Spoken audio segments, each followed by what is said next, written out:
कोई क्या लगाएगा मेरे बर्दाश्त का अंदाजा, कोई क्या लगाएगा मेरे बर्दाश्त का अंदाजा। मैंने मर जाने जैसा वक्त भी जी कर गुजारा है, मैंने मर जाने जैसा वक्त भी जी कर गुजारा है।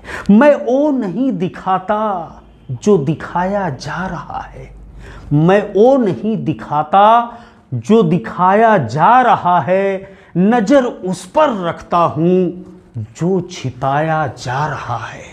नमस्कार, आदाब, सत श्री अकाल, प्रणाम। आप देख रहे हैं एबीएन न्यूज प्लस।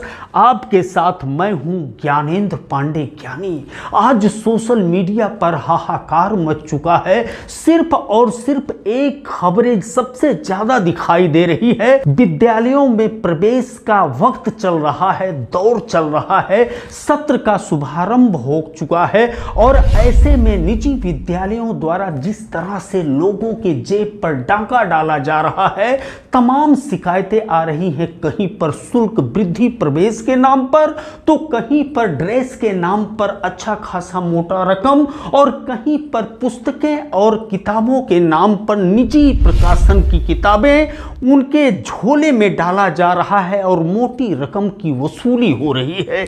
इस तरह की शिकायतें सोशल मीडिया पर तो आ रहा है, लेकिन कोई जिम्मेदार का बयान अभी तक नहीं आया। एबीएन न्यूज प्लस ने गंभीरता से लेते हुए अंबेडकर नगर के जिला विद्यालय निरीक्षक से सवाल किया ढेर सारा, और साथ ही वर्तमान दौर में चल रहे हाहाकार से परिचित कराया। जिला विद्यालय निरीक्षक प्रवीण कुमार ने तीखा तेवर दिखाया और उन्होंने यहां तक कह दिया अपने इंटरव्यू के दौरान कि अगर शिक्षा मंदिर का व्यवसायीकरण करते हुए कोई दुकान खोल करके बैठ के शिक्षा बेचने का काम करेगा तो या तो वो अपना दुकान बंद करेगा या तो नियम संगत विधि पूर्वक जो सरकार का गाइडलाइन है उसके हिसाब से उसको काम करना होगा। शुल्क वृद्धि कमेटी का अनुमोदन लिए बगैर अगर कोई विद्यालय शुल्क लोगों के जेब से लेने का काम करता है तो उसके खिलाफ अनुशासनात्मक कार्रवाई के साथ ही साथ अगर वो अपने हरकतों से बाज नहीं आता है तो उसके मान्यता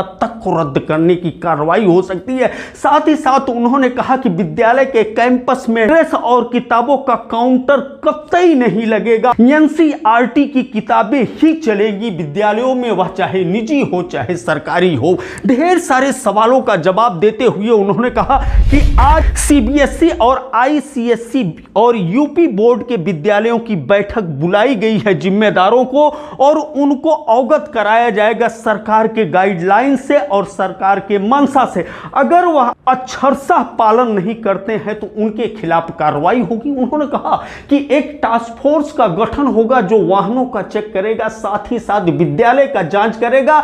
यह सिर्फ फॉर्मेलिटी नहीं होगी, अंबेडकर नगर के शिक्षा की दिशा और दशा बदलने के लिए अंबेडकर नगर के जिला अधिकारी ने कमर कस लिया है और उनके निर्देशन पर आज से इस तरह से कार्रवाई होने वाला है कि इस हाहाकार पर विराम लगेगा। हम सफर करते हैं जिला विद्यालय निरीक्षक कार्यालय की तरफ, क्या कुछ कह रहे हैं प्रवीण कुमार तिवारी। हर सवाल का बेबाक ढंग से चुनौतीपूर्ण जवाब देते हुए सुनते हैं एक लंबा इंटरव्यू, और पूरा इंटरव्यू आप सुनिएगा। देखिए किस तरह से जिला अधिकारी का मंशा साफ तौर पर स्पष्ट रूप से दिखाई दे रहा है इस इंटरव्यू में। सर, इस समय विद्यालय में प्रवेश का दौर चल रहा है और शिकायतें आ रही हैं कि फीस बेतहाशा बढ़ा करके लिया जा रहा है। दूसरी तरफ किताबें मनमानी ढंग से निजी प्रकाशन दिलवाई जा रही है और महंगे दामों में, और ड्रेस भी इसी तरह से चिन्हित दुकानों पर लेने के लिए मजबूर किया जा रहा है। ढेर सारे सवाल आपके भी सामने उठे होंगे, आप तक पहुंचा होगा। क्या कुछ हाकिम द्वारा कार्रवाई किया जा रहा है? देखिए, बड़ा गंभीर विषय है। पूर्व में भी ये निर्देश दिए जा चुके हैं। जिलाधिकारी महोदय द्वारा भी इस पे गंभीर रुख रखा गया है और उन्होंने निर्देशित किया है। जिला स्तर पे एक जिलाधिकारी महोदय की अध्यक्षता में समिति है जिसके सदस्य सचिव जिला विद्यालय निरीक्षक होते हैं। समस्त सीबीएसई, आईसीएसई और जो बड़े यूपी बोर्ड के विद्यालय हैं उनकी आज बैठक बुलाई गई है। उनको उत्तर प्रदेश स्व वित्त पोषित विद्यालय शुल्क विनिमय अधिनियम 2018 के सुसंगत प्रावधानों से परिचय आज कराना है। और जो भी इस अधिनियम के विपरीत कार्य करेगा उसमें प्रथम बार उसके उल्लंघन पे अलग दंड है, द्वितीय बार के उल्लंघन पे अलग दंड है, और कंटिन्यूअस पे मान्यता प्रत्याहरण के संबंध में जो आवश्यक कार्रवाई होती है उसके संबंध में प्राविधान किए गए हैं। बहुत सारी दिक्कतें आ रही हैं, वाहनों को लेके भी समस्या है, किताबों को लेके समस्या है। हम आपको आश्वस्त करते हैं कि किसी भी विद्यालय में काउंटर लगा के ये जो किताबों की बिक्री है, ड्रेस की बिक्री है और अभिभावकों का शोषण है, उसके संबंध में कठोरतम कार्रवाई की जाएगी। अगर नियमों का व्यतिक्रम होता है तो जिलाधिकारी महोदय के स्पष्ट निर्देश हैं, इसमें हर स्तर पे कार्रवाई होगी।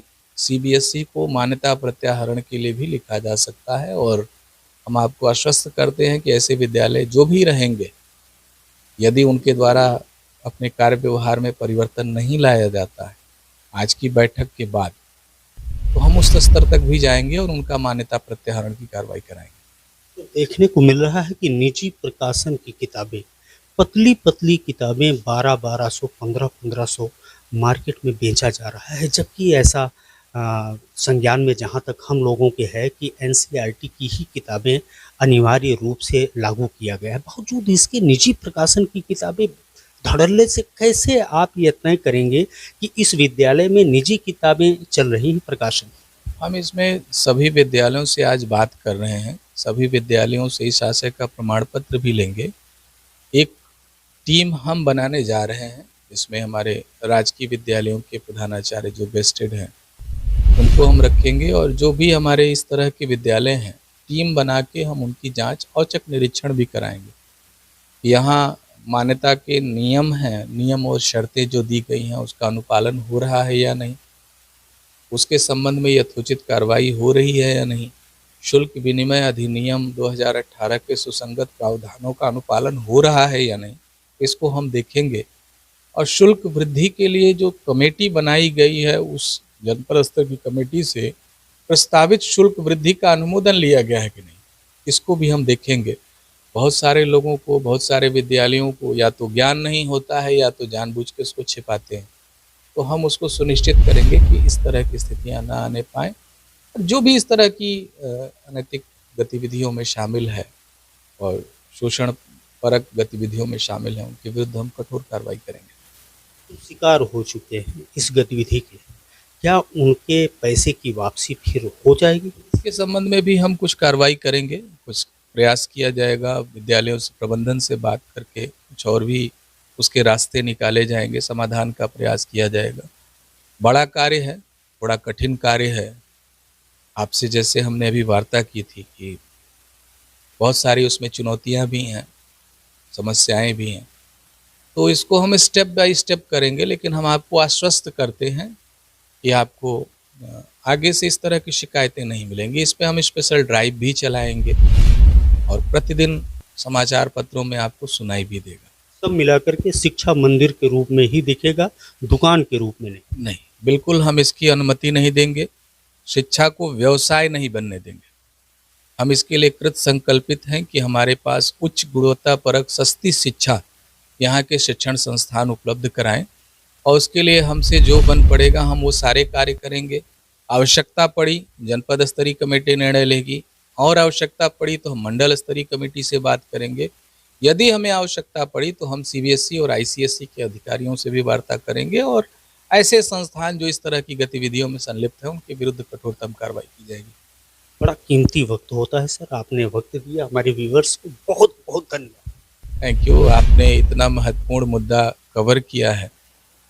ये विषय हम प्रिंट मीडिया के माध्यम से भी ले जाते, लेकिन आपने इतना महत्वपूर्ण विषय लेके आज हर हाथ में मोबाइल है, और मुझे पूर्ण विश्वास है कि आपके इस इंटरव्यू से या छोटे से वीडियो से हमारे अभिभावकों में जागरूकता फैलेगी। हम अभी आज के बाद शासनादेश के प्रति भी संचारित करेंगे, ताकि जनता को भी पता चले कि शासनादेश क्या है और शासनादेश के प्रावधान क्या बताते हैं। सारी समस्या की जड़ है कि जनता की जागरूकता की कमी। तो हम इस दिशा में भी प्रयास करेंगे कि केवल स्कूल ही नहीं, अभिभावकों को भी जागरूक किया जाना आवश्यक है। धन्यवाद।